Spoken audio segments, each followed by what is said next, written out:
You've tuned into Unpause Your Life with Dr. Callie Estes. Your access to success strategies and more to help you move onward and upward with your life.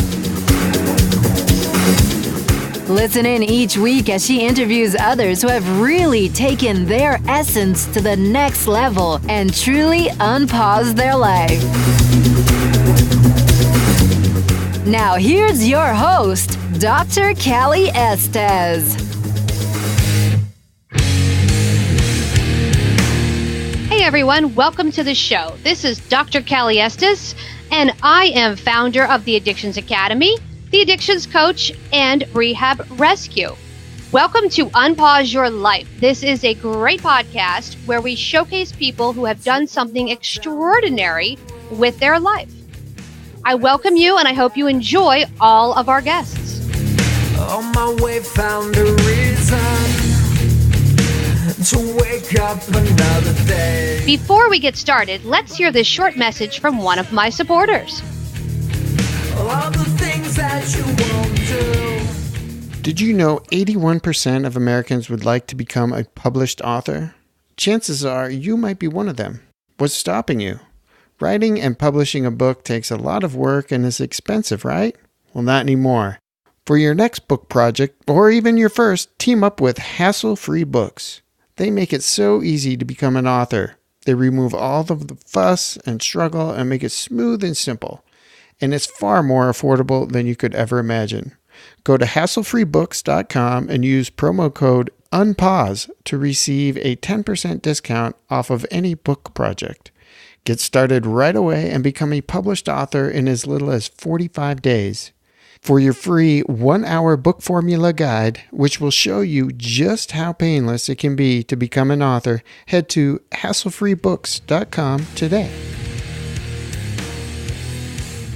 All right. Thanks again for joining me. Let's get started with today's show. Took a walk down the dark road where they said that I shouldn't go. I knew the dangers of life. You are listening to Unpause Your Life with Dr. Callie Estes of the Addictions Coach and the Addictions Academy. My guest today is Justin McMillen, founder and CEO of Treehouse Recovery. Justin McMillen is a recovery advocate and treatment consultant who specializes in abstinence-based recovery and wellness. After years of battling personal addiction, McMillen muscled his way to a healthy, sober life. Set on helping others facing addiction, he established Treehouse Sober Living in 2008, and in 2013, McMillen founded Treehouse Recovery, a male-only recovery partial hospitalization facility with locations in Southern California and Portland, Oregon. Welcome, Justin. Hello. How are you today, Doctor? Good. How are you? Good. I'm excited to be on your show. I want to thank you for allowing me this opportunity. I've been listening to your show, and I'm really, really excited to do this. So thank you. Awesome. Well, glad to have you. Now, tell me about Treehouse Recovery. I hear it has a little bit of a unique concept to it. Sure. So, you covered a little bit in the intro there, but yeah, we are all male. Our demographic is about 18 to 35, although we've treated men, up into their 50s, and it's all types. So, professionals, lawyers, former athletes. We have a lot of millennials. We've got guys that have spent up to their 30s, living with their parents who've never worked a day in their life, and we also have guys that are coming off the street, almost, indigent. So we're kind of there for pretty much everyone. We have a medication-free philosophy, so we don't use any meds. Our program is got a pretty heavy physical component to it. So the end result of our program, sort of what you see coming out the back end, is guys that are in top physical condition. Yeah, so we're quite a bit different in that the program was designed by pretty much all people who are in recovery. We came together and put together a plan that addressed kind of a lot of what we saw as what was perhaps missing in the treatment field, and created what is the Treehouse program that we have today. Okay. So, Now, tell me a little bit about the physical component, because I've been around the block. I've been doing this 24 years. And the one thing that treatment centers fail to address is the fitness nutrition aspect. And I go to a lot of these places and they say, yeah, we have a gym. And I get there and they have two bocce balls and a band on the Right. floor. And they're like, well, that's our gym. And I'm thinking to myself, that's not a gym. So tell me what you're doing in the fitness side of things. Right. So because we don't use medications and we absolutely acknowledge biology's role in addiction, we focus on using physical fitness to get the body to a state of homeostatic balance as quickly as possible. So our goal is to get guys in the best physical condition of their life, and by doing so, give them the best opportunity to remain sober. It's more than just fitness, because it becomes a tool for them to manage their thoughts and feelings and emotions. So in a way, it takes place, pretty every single person that comes to us or comes in our doors has used drugs to change the way they think and feel. And once they start to learn to use physical activity and to reconnect with their bodies, they start understanding that there's other options, and then that becomes a tool for them. So that's one part of it. I mean, really the backbone behind why we have the physical component to the program has to do with the idea that human beings as a whole in our culture have lost that part of who we are. If you really look at society as a whole, we really kind of quit moving as a species. We stopped moving, over the last 100 years since the Industrial Revolution. Human beings really don't have to move to survive in the way that we used to. And so if you look at that and you think, well, how does that affect emotional health and mental health? And you consider the fact that it does, then our goal is to get that part of the equation handled. And by doing so, we see that all these other things sort of get better. Depression gets better, sleeplessness, and guys start to regain a sense of connection with their bodies. It's really something special, because what happens is when you spend years abusing yourself and you start to understand that your body is a machine and a product of chemistry, and that you can keep it in a certain way, then it's not just about, I don't do drugs or I don't drink because I can't. It can become, well, I don't drink and do drugs because I don't want to, because I don't want to hurt this vehicle that I have, this body, this machine that I have that carries me around through my day. And it's really amazing, Doctor. It's like the guys coming out of the other end of the program are in the best shape of their lives. I mean, you see a guy that's been through Treehouse, and it's always like a shock just to see how fit and physically capable they are and how connected they are to their physical self. Well, I'm not debating that, because I got sober on a yoga mat, and it was very different back then, back in the 90s, because you either went to treatment or you didn't, or you went to AA and NA. And my issue was my drug of choice was food, and I got put on diet pills by the doctor. So I had a trouble with the meetings, because when I went to NA for the diet pills, they had sugar and coffee and junk. And then, when I went to OA, they don't have any of that. So I couldn't figure it out, and I couldn't get sober. And I ended up going to a yoga class, and it was a guy in recovery, taught Ashtanga yoga, direct descendant of Bikram. And Wow. not Bikram, Baptiste. And he took one look at me and he's like, I'm going to get you sober. And I'm like, okay, whatever. And he goes, watch this. And he started teaching me yoga and breath work and how channeling all my emotions on the mat. And I was like, wow. And it worked. And I'm just shocked that more treatment centers don't employ that modality for some people, because it really does work. Absolutely. Yeah. And once you start to understand that you actually do have the ability to change the way you think and feel by way of your action, that can be a very enlightening thing, and that you don't have to use medications or drugs to do that. Yeah. And reconnecting with your body and really developing a felt sense of the body. I mean, yoga is so amazing in that way in general, just that it allows a person to really check in with themselves and go inward. And there's also this piece of it around honoring yourself, taking care of yourself and loving yourself. And that's, we have one of the modalities that we have at Treehouse is called embodied presence. And it looks a lot like a yoga session, but really what it's about is reconnecting the mind and the body. So redeveloping a felt sense of the body and really looking at, okay, especially with opiate addicts, because, you lose a sense of how you actually feel from a physiological standpoint. So being able to just connect the mind and body, like, this is how I feel, this is me in my skin, this is what I'm doing. And then also yoga, also being able to be comfortable being uncomfortable. And that's a huge lesson for people in recovery is, we generally, our way as addicts is to try to avoid or evade anything that's uncomfortable. And so it's a beautiful place, a laboratory really, where a person gets to look at themselves and go, how do I deal with uncomfortability? And so, yeah, we love, yoga is a big part of what we do at Treehouse as well. That's great that you found yoga and that's a part of who you are. So yeah, and I bring it into all my clients. So if they hire me, they know what's coming. We're going to do fitness. We're going to kick the sugar habit, kick the white flour habit. Now, what do you guys do for nutrition? What's your take on that? So we teach guys about ways to eat, but we're not, because we don't do residential, we don't house guys. We're a PHP program.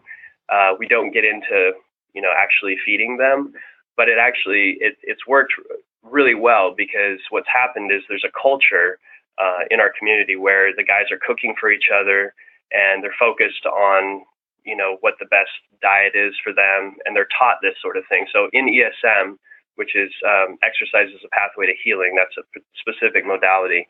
They're taught about different types of diets. So we got guys that are doing like keto. We got guys that are doing intermittent fasting. It's all across the board. We don't have a one size fits all sort of scenario, but our entire staff, it's on a regular basis. You could ask somebody, oh, what are you doing? And this guy's doing anabolic fasting. This guy's doing ketogenic. This guy's a vegan, we got all different types. So yeah, we don't specifically address nutrition. We don't have a nutrition modality, but it's a part of what we do. It's part of the culture here. Now, what made you start this being so fitness heavy? So it starts with me, I guess, in my recovery. I've been sober 9 years. It'll be 10 years this June. And when I got sober, I didn't go to treatment. I was in active addiction for a long time. It didn't get really bad until the last few years. And as I got sober, one of the mantras that I was given by a very dear friend of mine who also works with me at Treehouse was that at this point, Justin, it doesn't matter what you think or feel. It only matters what you do. He used to say that to me all the time because my thoughts, my emotions weren't working for me. And he would say, get up and be active, get up and move. And I really, really got into that idea. I was really looking at that heavily. There was one point where I was in a state of mania, freshly sober, where I was trying to get myself regulated, and I literally ran from one town, Costa Mesa here in Orange County, to Laguna Beach, and it was about 12 miles. I did it barefoot, and I had a lot of epiphanies around the idea that feelings weren't real, because I could take a drug and change my feelings, but there was a reality around the fact that I could move, I could do something, I could be physical, I could move, I could go into action.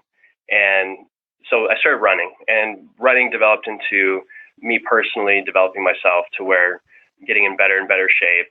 And then that grew into the idea that in order to regulate emotion, that I needed to be physical. And then that developed into more. And that was combined with this other side of the equation, which is I started the housing side of things. And I did that because it really started with just me living in a house with some other guys, and then ended up getting another house, and that grew over time. But most of the people that were coming to live in my houses were coming out of treatment, and all of them were showing up at the door with these big bags of medications. And because at the time I had no idea which meds could or couldn't be, I just said no meds. We don't do meds here. And, guys can't bring these medications into the houses. And I was looking at that, and I'm like, why is it that we're treating addiction with all these pills? I mean, if for me as an addict, I'm going to go to a pill if I have that option. And there's got to be another way. There's got to be a way to do it without medications. So with that came the idea of like optimizing a person's physiology. And so that was just a kind of a seed that was planted. Okay, so from there was the idea of there was clearly a need for treatment. I could see that there was a problem. At that point, I'd seen over 1,000 people come through my houses, and I had a really honest picture into what was really going on in the treatment space around me. And I was shocked that it wasn't working. And so I put a team of people together and we started developing a plan. And some of those people were former ex-military, a U.S. Navy SEAL, some fitness people, some former therapists, some doctors. And over 18 months, we built Treehouse into what it is today. Let's talk about that for a second. Talk about your Navy SEAL background, because that's what interested me to have you on here, was that it was totally different. A lot of these treatment centers are basic, run-of-the-mill, talk therapy, with a little extra fluff here and there. Tell me how the Navy SEAL training impacted your program. Okay, so I'm not a Navy SEAL, but I have several friends that are. And one of the things that I knew is that the level of connection that I would hear about from my friends that were on the SEAL teams was something that I longed for, and something that I knew that if I had in a treatment program, that it would be more successful. The kind of connection that the guys make in the SEAL teams is like legendary. I mean, they're arguably the most effective teams in the world. And wanting to have a piece of that was something that I thought was really critical. So I wanted to bring that into the equation. How do we create that same level of connection and interdependency that the SEAL teams have? A group of 12 guys that are so close that they finish each other's sentences and they just crave that connection, and they rely on each other and they depend on each other. I wanted that to be part of what we do. So I started talking to Neil Trusso, who's an amazing man. He's actually the physical empowerment director for our Orange County location. And he and I really went back and forth around a bunch of different things. And we actually developed a specific modality that is based off of a training exercise that's done in the SEALs. And so our guys are doing this exercise 3 days a week in the mornings for 2 hours. And it's amazing. It's a form of therapy that we have. It's called action-based induction therapy. What it is it's an exercise where a group of guys, it's done on the beach. We have a team of guys. So there's, like in one of our tracks, there would be, say, 12 guys. So there's 6 people on each boat with one therapist on the boat with them. These boats are rubber rafts, so they're whitewater rafts. They take them down to the beach, and they're engaging in teamwork-based exercises. And all the exercises they come from the SEALs, but they've been sort of reconditioned to focus on working the 9 functions of the prefrontal cortex, the part of the brain responsible for human connection. And so we're asking that part of the brain to engage in functionality during these exercises with these guys. And by doing so, we hope to rebuild that and make it stronger. So imagine 6 a.m. in the morning, you're out in Newport Beach and you see a group of guys paddling through the surf on a boat together, a whitewater raft, a rubber boat, waves crashing over the boat. They're all having to work together. I don't know if you've paddled before, but everybody has to be in time sync. Yeah. So people have to be in sync in order for it to work. And so there's this attunement that happens between the individuals on the team, and they're experiencing, a struggle together, and they're getting through it together, and they're developing a bond and a connection together.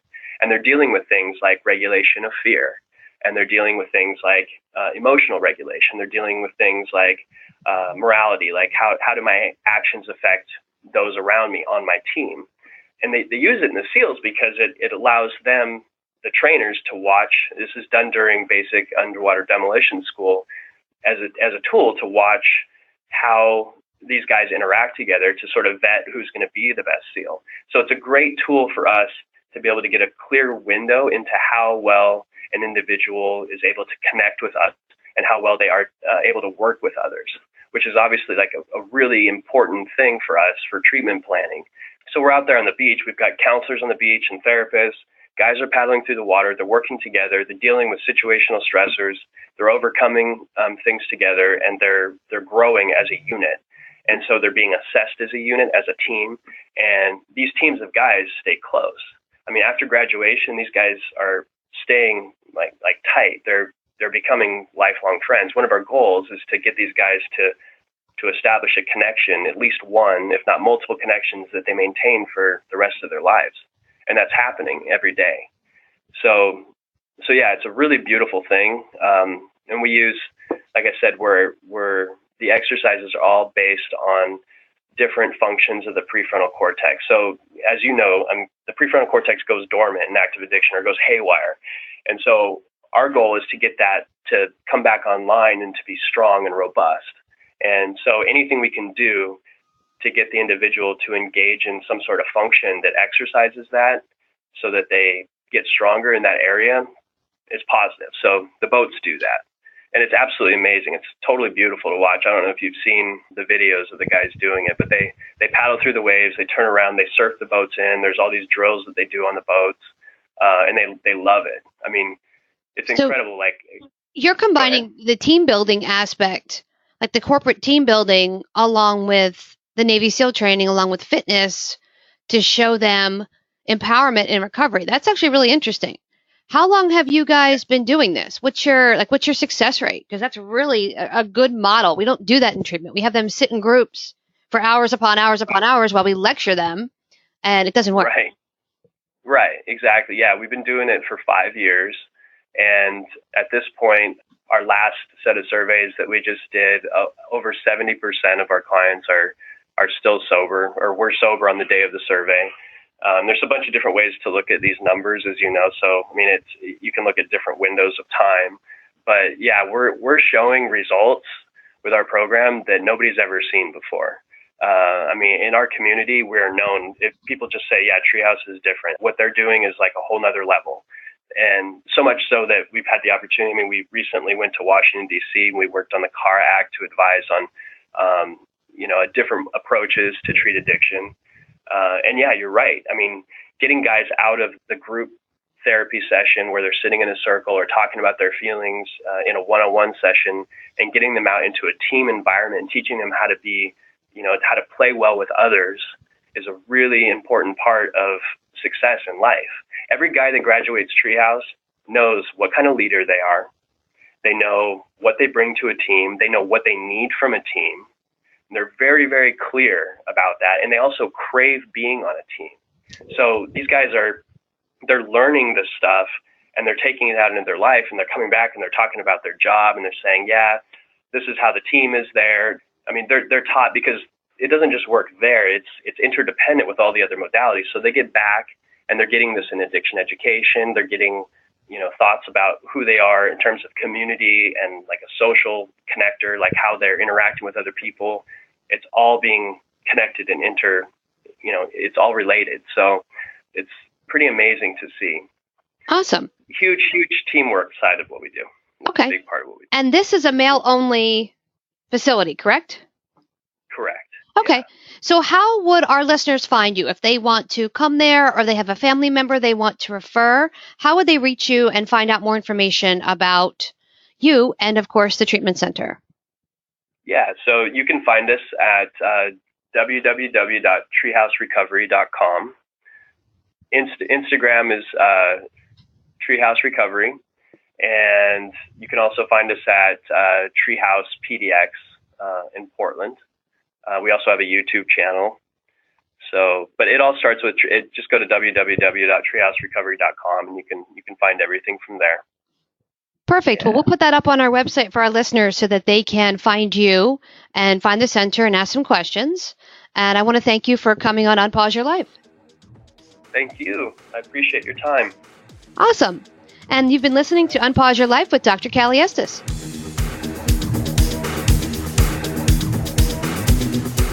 Hey everyone, thanks again for listening. I really hope you enjoyed the show today. Head on over to iTunes and Apple Podcasts and leave a comment or review of what you think.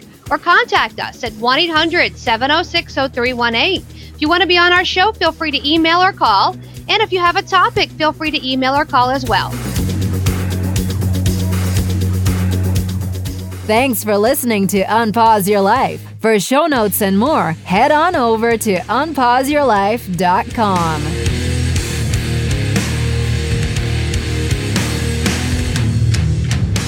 Big shout out to recoveryinnovators.com for help producing this show. Thank you, guys. I took a walk down the long road where they said that I shouldn't go. On my way found a reason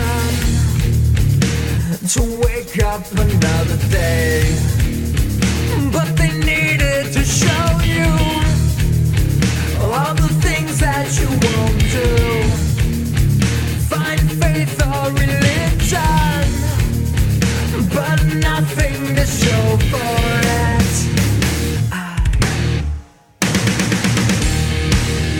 No need to escape in love with my pain. I may be awake, but I'm alive, still alive, and I won't be bound by your mistake. No, I won't be your enemy, trapped at the gate. Bring me to life, put me to death. Just give me something that's just not so hard to believe. To believe. To believe.